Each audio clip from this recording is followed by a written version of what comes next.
Here's my initial review of the Makita corded reconditioned track saw. Now I got this saw on eBay from CPO outlets for $212 without taxes. That is an incredible price for what you're getting with this saw. It's so powerful. I've ripped through 1.25 inch hickory with a 36 tooth blade, which is the wrong tooth count, and it didn't bog down, didn't burn. It was really working well. Now I have the Freud Industrial 14 tooth rip blade. Man, it is incredible. I ripped through this red oak here. I've got a couple boards of this, but it's about 1 inch thick, 75 inches long, and I ripped through it in 10 seconds or less. It's just so powerful. That blade is awesome. Buying quality track saw blades is absolutely worth it. Now, this thing, it's made mostly of metal. Here's a plunge. To change the blade on this, you just flip this down, and then you plunge it, and then you push this to lock the arbor. It's quite easy. When you're putting it on the track, these two adjusters,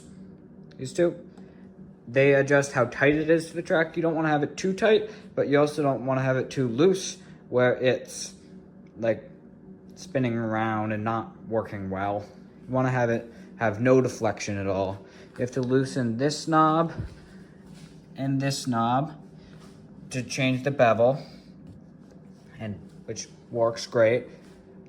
It came 90 degrees from the factory. I didn't have to change anything. It cuts perfectly square. It's perfect. Now this track that I got both two 55 inch tracks from PowerTech. The other one's in there. And I also got the cheaper track clamps from PowerTech. It was about $140, which is surprising that it's almost the price, that it's only like 70 bucks cheaper than the saw to get the tracks. But you could go cheaper on the tracks. You could get Wen, but I didn't want to go super cheap because this is a saw I'm going to use a lot. The reasons why I chose this saw in particular was because of the quality for the price. I could have gone cheaper and got the Wen track saw, but I've used this thing so much in the first 4 days that it's already been worth it to buy the better model and get this Makita corded.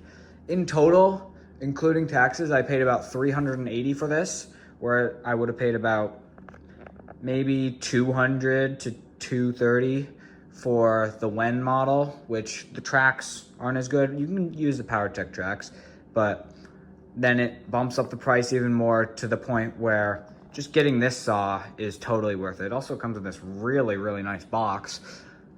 It's great for transporting things. And that's the reason why I didn't go with a cheaper saw. I just used this so much already, ripping hardwoods. If you're doing mainly plywood cutting, it's probably fine to get the Wen track saw, but this saw is basically replacing my jointer for edge jointing, because I finally got that out of here. So it's replacing my jointer, so I thought might as well get a good saw instead of going super cheap and getting the Wen. And this thing, even though it's reconditioned, it's got a 2-year warranty. It's great. Now, as to why I didn't just build the circular saw jig, there's a couple reasons for that. Reason number one is the dust collection. This track saw has really good dust collection. When I use it, there's almost no dust. There's a little bit, especially when the blade isn't fully embedded into the work, but great dust collection. I'm trying to keep down on the dust since I'm in my parents' garage and I don't want to get dust all over everything. That's one of the reasons. The second reason is its accuracy. I can just set the track onto the piece. I can joint edges, like on this red oak.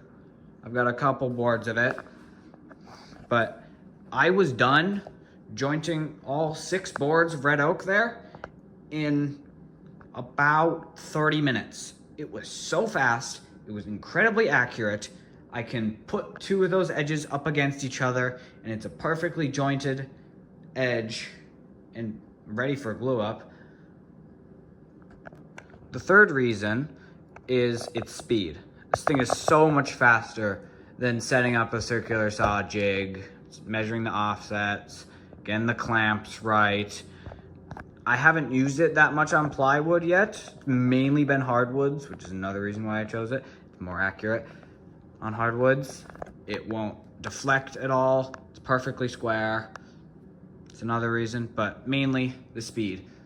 The speed of this saw is great. On plywood, which I haven't really used it much on yet, it's so fast to set up. I can set it up 30 seconds or less. Whereas using the circular saw jig, it would probably take me about 3 to 4 minutes to set up. At least that's how my old jig was. It takes a lot longer to set up. This is so much faster. And since I'm now doing a lot more production work in this shop, it's a lot better. And the last reasons are both its power and how clean the cuts are.